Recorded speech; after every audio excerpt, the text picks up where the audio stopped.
एक बार एक महात्मा जी अपने कुछ शिष्यों के साथ जंगल में आश्रम बनाकर रहते थे। एक दिन कहीं से एक बिल्ली का बच्चा रास्ता भटक कर आश्रम में आ गया। महात्मा जी ने उस भूखे प्यासे बिल्ली के बच्चे को दूध रोटी खिलाया। वह बच्चा वहीं आश्रम में रहकर पलने लगा। लेकिन उसके आने के बाद महात्मा जी को एक समस्या उत्पन्न हो गई कि जब वे शायद ध्यान में बैठते तो वह बच्चा कभी उनकी गोद में चढ़ जाता, कभी कंधे या सिर पर बैठ जाता। तो महात्मा जी ने अपने एक शिष्य को बुलाकर कहा, देखो, मैं जब शायद ध्यान पर बैठूं उससे पूर्व तुम इस बच्चे को दूर एक पेड़ से बांध आया करो। अब तो यह नियम हो गया। महात्मा जी के ध्यान पर बैठने से पूर्व वह बिल्ली का बच्चा पेड़ से बांधा जाने लगा। एक दिन महात्मा जी की मृत्यु हो गई तो उनका एक प्रिय काबिल शिष्य उनकी गद्दी पर बैठा। वह भी जब ध्यान पर बैठता तो उससे पूर्व बिल्ली का बच्चा पेड़ पर बांधा जाता। फिर एक दिन अनर्थ हो गया। बहुत बड़ी समस्या खड़ी हुई कि बिल्ली ही खत्म हो गई। सारे शिष्यों की मीटिंग हुई।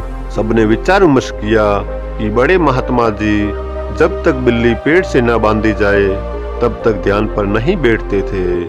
अतः पास के गांव से कहीं से भी एक बिल्ली लाई जाए। आखिरकार काफी ढूंढने के बाद एक बिल्ली मिली, जिसे पेड़ पर बांधने के बाद महात्मा जी ध्यान पर बैठे। विश्वास माने उसके बाद जाने कितनी बिल्लियां मर चुकी और न जाने कितने महात्मा जी भी मर चुके। लेकिन आज भी जब तक पेड़ पर बिल्ली न बांधी जाए तब तक महात्मा जी ध्यान पर नहीं बैठते हैं। कभी उनसे पूछो तो कहते हैं, यह तो परंपरा है, हमारे पुराने सारे गुरुजी करते थे, ये सब गलत तो नहीं हो सकते। कुछ भी हो जाए हम अपनी परंपरा नहीं छोड़ सकते।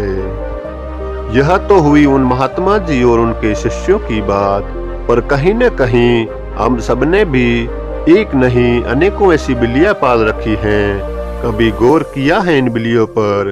सैकड़ों वर्षों से हम सब ऐसे ही कुछ अनजाने और कुछ चंद स्वार्थी तत्वों द्वारा निर्मित परंपराओं के जाल में जकड़े हुए हैं। जरूरत इस बात की है कि हम ऐसी परंपराओं और अंधविश्वासों को अब और न पनपने दे और अगली बार ऐसी किसी चीज पर यकीन करने से पहले सोच ले कि कहीं हम जाने अनजाने कोई अंधविश्वास रूपी बिल्ली तो नहीं पाल रहे।